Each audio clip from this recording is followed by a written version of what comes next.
Um jogo atrasado da segunda rodada lá no Paraná e deu Corinthians. O Corinthians venceu o Atlético Paranaense por 1-0 na trágica Arena da Baixada, Lazzarini. Que gramado horripilante, hein? Isa, é obviamente um gramado complicado, né? Assim como você destacou. E que golaço do Garro, né? Se não tivesse sido esse golaço do Garro aí, o jogo poderia ter sido 0-0 ou até mesmo uma vitória do Atlético Paranaense. Volume muito absurdo do Atlético. O Corinthians não teve praticamente nenhuma chance, não criou nada, né? Era Viveiros Futebol Clube. O Atlético ainda desperdiçou um pênalti. Para quem não acompanhou o lance, tá aí o pênalti marcado. O pênalti foi antes do gol. Isso, o pênalti do Atlético Paranaense foi aos 10, 12 minutos do primeiro tempo. E o Julimar ficou com medo do Hugo Souza. Não ficou com medo do Hugo Souza. Não? Você levaria o Hugo para a Copa do Mundo, Isabela? Levaria. Eu tive esse debate aqui esses dias.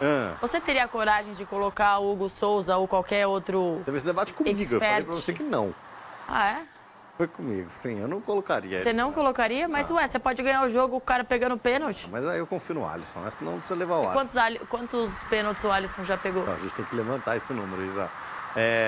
Mas foi isso, né? O Corinthians realmente não teve chance. O Atlético, um volume absurdo.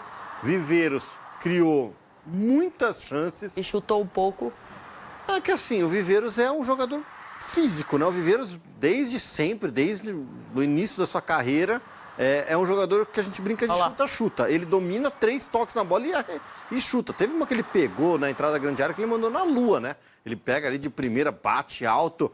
Sorte que o teto da Arena da Baixada hoje estava retrátil, né?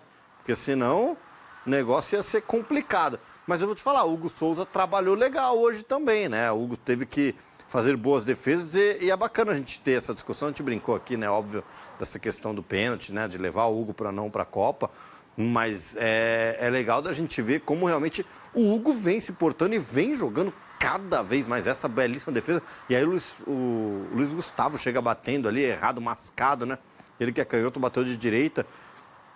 Mas o Atlético teve muito mais volume, tanto é que a gente está vendo as melhores chances, os melhores momentos são todos do Atlético Paranaense. O Corinthians teve uma chance no jogo, que foi justamente o gol do Garro. E que golaço, né? Um belo gol, aquele de fora da área. A gente já tá vendo aí de novo agora o lance do pênalti. É pênalti? Foi pênalti indiscutível ali, só que acabou desperdiçando aí uma boa oportunidade. O Hugo até cai pro lado oposto, né? Se a bola tivesse sido no gol, seria gol. Mas o Corinthians hoje faltou um pouco do meio de campo, Isa. A gente lembra também que o Dorival optou por mesclar a equipe. Mas ficou um mesclado forte, vai? Ficou um mesclado forte. Porque ele não tem o Bidon que tá machucado, ele não tem o Yuri que tá machucado, e aí já é metade do time. E aí ele opta hoje por começar com o Vitinho, eu acho que pensando muito no final de semana. Né, de ter o Guinegão, de ter o Pedro Raul 100% à disposição. Se hoje foi um teste, porque as informações eram de que o Vitinho estava treinando bem, ele já se saiu mal no teste. Já saiu mal no teste. Porque ele não pegou na bola no primeiro tempo, Laza. O Memphis perdeu todas, foi uma partida bem abaixo do Memphis. Mas o Vitinho não encostou na bola no primeiro tempo. Então, e aí o que a gente tem que falar é o seguinte também, né? A gente falava agora há pouco aqui do Santos, esse duelo contra o Novo Horizontino. A gente falou de alguns times aqui, como o São Paulo tem o Bragantino, o Corinthians tem a Portuguesa jogando no Canindé. Não eu acho que, assim, o Corinthians é favorito para mim, né, contra a Portuguesa, mas acho que não vai ser um jogo tão fácil assim. Jogou bem contra o Palmeiras, a Lusa, e jogou bem contra o São Paulo no Morumbi. No Morumbi. E assim, hoje, se a gente olha para esse meio de campo, por que eu falei que o meio de campo praticamente não existiu? Um meio de campo com Charles, com Rian, é um meio de campo um pouco mais defasado, né? Ranieri também. Ranieri não se saiu tão mal, Ranieri salvou muitas bolas. Aquele jogador que Matheus Pereira, Ranieri e Charles. Charles. Matheus Pereira também não foi tão bem, Ranieri entra no segundo tempo, né? Então, continua assim, né? O momento, Isa, desse time do Corinthians, onde o elenco, a gente sabe que os 11 titulares ali conseguem entregam muito bem. Agora, né, com essa formação, quando o Dorival precisa mexer no time, precisa trabalhar um pouco mais, aí começa a complicar um pouco. Você falou da questão física do Viveiros. É um time muito forte fisicamente. Jogar na Arena da Baixada sempre foi difícil. Hoje tinha uma ordem lá de torcida, por isso que não estava um furacão mais quente. E a punição é justa, mas o Atlético vende caro os seus jogos lá. É um adversário complicado e começou muito bem a Série A, mesmo retornando da Série B. Então, acho que também já era um adversário complicado e foi uma vitória lá Corinthians, né? 1-0, chorada. Daqui a pouco a gente vai ver as estatísticas, são absurdas pro Atlético. Pro Atlético, exatamente, né? Se a gente for pegar em números, é aquilo que a gente sempre fala também. Muitas vezes as estatísticas, elas traduzem o que a gente viu em campo, traduzem o que a gente analisa de jogo. Mas se você olha só para as estatísticas, fala como que o Atlético teve infinitas chances, mais que o Corinthians, e não colocou a bola no fundo da rede. O Garro, com um balaço de fora da área, faz o gol que decretou a vitória. Tá aí, né? Olha que absurdo aí, Isa. Finalizações, 19 para o Atlético, 4 para o Corinthians. E esse também... detalhe de 4 finalizações, uma no alvo, que foi o gol. E aí dá para criticar também o Atlético, né? Porque você finaliza 19 vezes só 5 no gol, Laza. Então. Aí tá faltando efetividade, né? Mas é aquilo que a gente falou muito por conta do Viveiros também, que é um jogador que ele não mede esforço, né? Da onde ele tá, para onde o corpo tá virado, é dominar e meter o balão, né? E muitas vezes essa bola consegue ir no gol, mas hoje o Viveiros não teve uma boa noite. E aí tá aí, ó, três grandes chances, né? Olha os escanteios. Não, assim, 3 grandes chances criadas. Quando a gente fala de grandes chances, quando o expected goals está ali próximo de 1. Então o Atlético teve praticamente 3 oportunidades claras de gol que não foram convertidas. A pontaria precisa melhorar do Atlético. Acho que para o Corinthians é lucro total, porque estava desfalcado, jogo fora de casa. O Corinthians já tinha perdido em casa contra o Bahia, então precisava descontar, né? Projetando o calendário. E com essa vitória passou, inclusive, o Atlético Paranaense só para a 6ª colocação na tabela de classificação do Brasileirão. O torcedor já está sonhando? Não, de longe, né? Ainda nem não. com uma vaga na Libertadores? Tem que tomar cuidado, porque esse ano são só 4, né? Não é mais G5, G6. Então tem que... Hoje estaria indo para pré-Libertadores na Corinthians não gosta de pré-Libertadores. O Timão tem pesadelo com a pré-Libertadores. Mas, assim como teve ontem o Bahia e o Botafogo. Agora, brasileiros, em geral, não gostam, né? São Paulo também já... O Botafogo foi um dos únicos, né? Que veio da pré-Libertadores e foi campeão da Libertadores. Exatamente. Agora, os zagueiros hoje passaram mal com o Viveiros. Eu tô colocando muito lucro no Corinthians hoje, porque é lucro atrás de lucro. O Gabriel Paulista, que vinha fazendo grandes jogos, hoje tomou vários olés do Viveiros, e o Gustavo Henrique também. Mas é aquilo também, né, Isa? A gente falou muito aqui de uma zaga que é entrosada, numa zaga que está jogando bem, que está conseguindo trabalhar, mas hoje faltou um pouquinho da comunicação, né? E aí, quando você não tem os 2 zagueiros numa noite inspirada, você tem o seu goleiro numa noite inspirada, né? O Hugo fez grandes defesas, a gente falou, o Hugo evitou... os gols da equipe do Atlético, estou até pegando os números aqui, foram 4 defesas do Hugo, né? 4 defesas que realmente foram bem impactantes. Olha essa.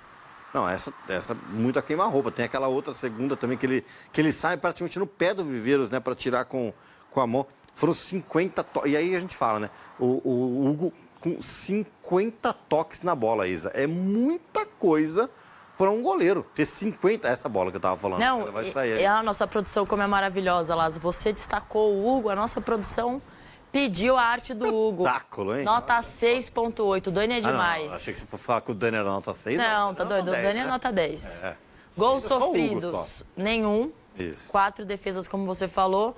Defesas em finalizações dentro da área, foram 2. Queima-roupa ali, como também a gente viu. Um pênalti enfrentado, 3 de 3 saídas certas, 0,26 gols evitados, um cartão amarelo na conta do Hugo, por uma cerinha ali, talvez. Agora, o Hugo é um grande jogador do Corinthians. No último jogo do Corinthians já tinha defendido o pênalti. Então é isso, como você falou. A defesa às vezes não está num dia excelente. confio no meu goleiro, aqui tem goleiro. Exatamente, exatamente. E o Hugo tá se provando, né? O Hugo, mais uma vez, joga como goleiro de seleção brasileira. Pra não falar que só elogia, não, pra não falar que a gente só elogia, bolas, principalmente de escanteio, na pequena área, ele tem dificuldade da saída. Tá saindo mal, né? E a gente lembra... Ele não sai, às vezes, ele Se você for lembrar um gol do Japão, se eu não me engano, que ele joga, o Japão faz um gol assim. Ele titubeia, ele dá um passo pra trás, quando ele vê, ele já tá na cara do gol e... Bola na pequena área, do goleiro, ainda mais escanteio. O Hugo é altíssimo. Sem dúvidas, sem dúvidas. O goleiro tem que sair, tomando cuidado, obviamente, para não cometer a falta, né? Para não cometer o pênalti, dando soco em qualquer coisa. Mas tem que tomar cuidado, realmente. Agora, o Hugo hoje, acho que se portou realmente como goleiro de seleção brasileira. E aí, as boas notícias pro Dorival, né? Pensando no Paulistão na fase mata-mata, ou mata, porque é só um jogo nessas quartas de final. Poupou alguns jogadores, outros nem viajaram e conseguiu os 3 pontos. Vamos conferir as mudanças do Dorival Júnior, que reclamou muito da arbitragem. Mais uma vez? Mais uma vez. Olha só. Aprendeu com o Abel. Mas a gente está falando de segunda rodada do Campeonato Brasileiro ainda, né? Tem que... Terceiro jogo do Corinthians. É o terceiro jogo, mas é um jogo de segunda rodada, mas tem que ter calma, né? Vamos colocar a tela com as mudanças. E as mudanças que promoveram as equipes... O Atlético Paranaense tirou o Esquivel e colocou o Léo Derek. O Derek era uma das possibilidades de começar a titular. Tirou o Portilho e colocou o Chiquete. Tirou o Zapelli e colocou o Dudu. Tirou o Mendonça e colocou o João Cruz. E tirou o Julimar, que perdeu o pênalti e colocou o Bruninho. Do lado do Corinthians, ele mexe só do meio pra frente, né? Tira o Charles, põe o Alan. Tira o Matheus Pereira, coloca o André Ramalho. O Matheus Pereira saiu segurando a perna. Vamos ficar de olho. Vamos ficar de olho para ver se não é mais uma lesão muscular aí no Corinthians, que já acumula Caio César, Breno Bidon, que está se recuperando, né? E o André também sentiu algumas rodadas atrás, mas já está entrando aí aos poucos. Ele colocou o André Ramalho e aí aumentou ali 3 zagueiros, né? Coloca o André Luiz para pegar ritmo também no lugar do Garro. E lá na frente tira o Memphis, põe o Carrídio e coloca o Guinegão no lugar do Vitinho. Foi um jogo pouco ofensivo para o Corinthians. O Corinthians não teve praticamente bolas no campo de ataque, né? Vou destacar o Chiquete aqui, que além de jogar muita bola, né, garoto, para mim é um dos melhores nomes do Campeonato Brasileiro, né? A gente sempre podia ser Chiclete, né? A gente sempre tem os nomes da copinha legal, né? Tudo, mas o Chiquete para mim é um dos melhores nomes do Campeonato Brasileiro. Agora isso, avisando realmente o Corinthians, essa mudança de como o Dorival começa o jogo e termina com 3 zagueiros, visando, talvez a entrada do Guinegão seja algo para a gente já ver para o final de semana, né? Talvez o Gui já esteja um passinho à frente do Pedro Raul, mas é aquilo, né? Pouco acionado, porque a bola não chegava, né? O Corinthians só se defendeu. O Corinthians, no segundo tempo, né, teve que realmente segurar ali, porque o Atlético veio com tudo para cima para garantir o Corinthians conseguir garantir essa vitória. O Garro se reabilitando também. Ano passado teve uma temporada muito abaixo. 2024, quando ele chega, ele faz um ótimo ano, né? Empolga a torcida, é importante ali na luta contra o rebaixamento. Teve a lesão também, né? O ano passado, que acabou tirando ele muitas dores, né? Muito, exatamente, né? E aí o Dorival vai colocando joelho, ele aos poucos e ele vai respondendo. Me parece um pouco o caso do Lucas Moura no São Paulo. O Crespo segura ao máximo, coloca um jogo de reserva, entra alguns minutos, até porque a qualidade ele tem, né, Isa? A gente fala, né? O jogador não desaprende a jogar bola, né? Então, é óbvio que se não tá naquele 100%, não tá conseguindo entregar, atingir, é porque algo tá errado. A gente tá tão em sintonia hoje que olha quem é o jogador destaque do jogo. Quem? Quero ver. Olha só, hein? 7,9, hein? Nota boa Dani pro Garro. que ele. Quase um 8. 61 minutos, um gol, uma finalização no gol, 18 de 20 passes certos, 4 de 5 duelos ganhos, um drible certo, 3 faltas sofridas. O Garro que vai voltando aí a ser importante, uma peça fundamental para o Corinthians, que tinha virado reserva. Não sei se ele ainda é reserva, mas ele tinha virado reserva, que agora o Corinthians tem algumas lesões para lidar ali. Qual que é o Corinthians ideal para jogar no fim de semana? Será que o Breno Bidon vai ter condição de jogo? Eu acho que 100% ainda não. Com certeza... Então vai começar no banco, talvez. de novo, né? A gente não tem mais aquela entrada, a gente não vê o dia a dia do clube. O Bidon, obviamente, poupado hoje, né? Fora por conta dessa lesão. Mas eu acredito que pelo que a gente viu e pela lesão que ele sofreu, não é uma lesão fácil de se tratar. Eu acredito que ele não vai voltar ainda 100% para esse jogo do final de semana contra a Portuguesa, Isa.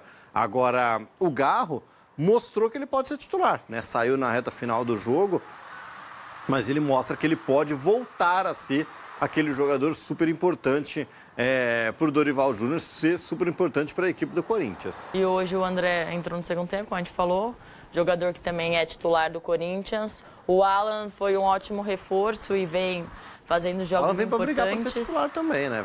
Acho que o Dorival ganha mais opções, né? O Carrídio é uma opção também que sempre pode ser titular, tem experiência, tem casca. Hoje entrou, né? Num momento importante do jogo. Mas acho que nem só por culpa dele, mas o Vitinho nessa vai esquentar o banco no fim de semana. Exatamente, né? Acabou não aproveitando a sua chance, né? Ele que teve realmente essa chance de ser titular. A gente comentou que poderia ser, né, o Pedro Raul ou o próprio Guinegão nesse jogo, já visando o jogo do final de semana. Mas o Vitinho, que tinha treinado bem, acabou não conseguindo ir bem na partida de hoje. O Garro falou depois da partida, vamos ler aspas.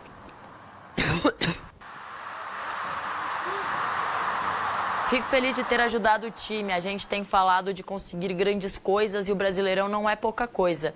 Infelizmente, a gente tem que jogar nesse gramado que para o corpo do atleta e para o jogo é muito difícil. É importante que a CBF escute isso, porque o gramado atenta contra o nosso corpo.